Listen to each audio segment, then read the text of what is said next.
Now we're going to draw our ray diagram.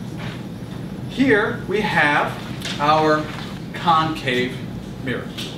We have our focal point and our radius of curvature. We're going to draw our object 3.5 centimeters from the center of the mirror. So 3.5 centimeters, come to this point, and I'm going to draw a point right here. And I'm going to draw my object, which had a height of 1.5 centimeters. I draw that right here, 1.5 centimeters tall.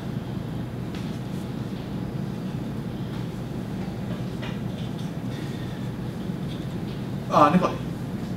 Why do the focal point and the radius on that side? Okay, because there are actually a focal point and radius on this side. There are on both sides. We'll talk about why when we get a little farther.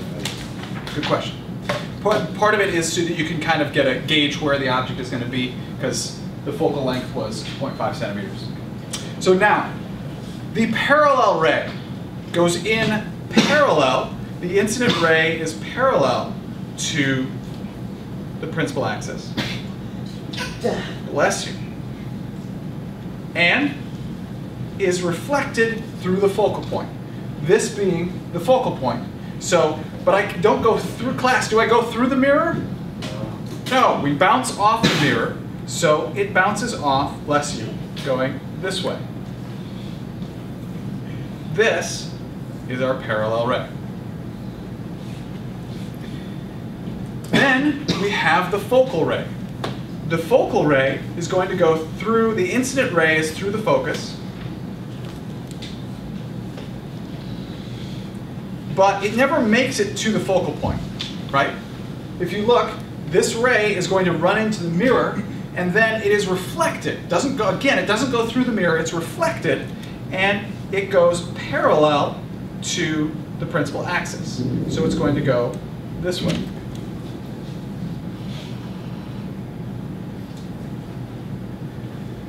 Okay. And the chief ray goes through the radius of curvature. Now, it's going to go through the radius of curvature and then get reflected off the mirror back through itself. So the chief ray goes in and out through the radius of curvature. But notice, we have an issue here. Nothing is intersected. Why not?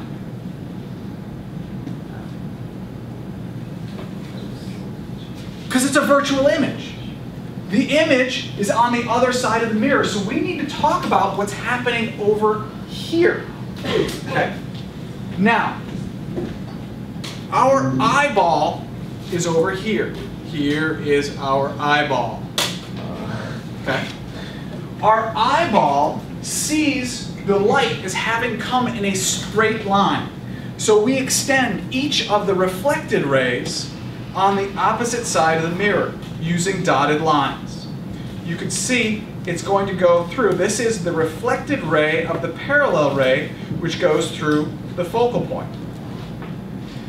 This is the reflected ray of the incident of the focal ray, which goes parallel. And we have the reflected ray of the chief ray, which goes through the radius of curvature. And notice how all of these intersect over on this side, behind the mirror, and therefore this is our image right here. That is our image right there. Now, these dotted lines represent the fact that does the light ever get behind the mirror? No. No. So this is a virtual image. None of these lines ever intersect. But according to our eyeball, according to our brain, I got another minute. Don't you be doing that. It might be 30 seconds, but I will take every moment. According to our brain, we see the image as having formed right here. Does it form there? Class, does it form there? It's not real. So it's not real. Could we focus this on a screen? No, because it is a virtual image. Ladies and gentlemen, have a beautiful day.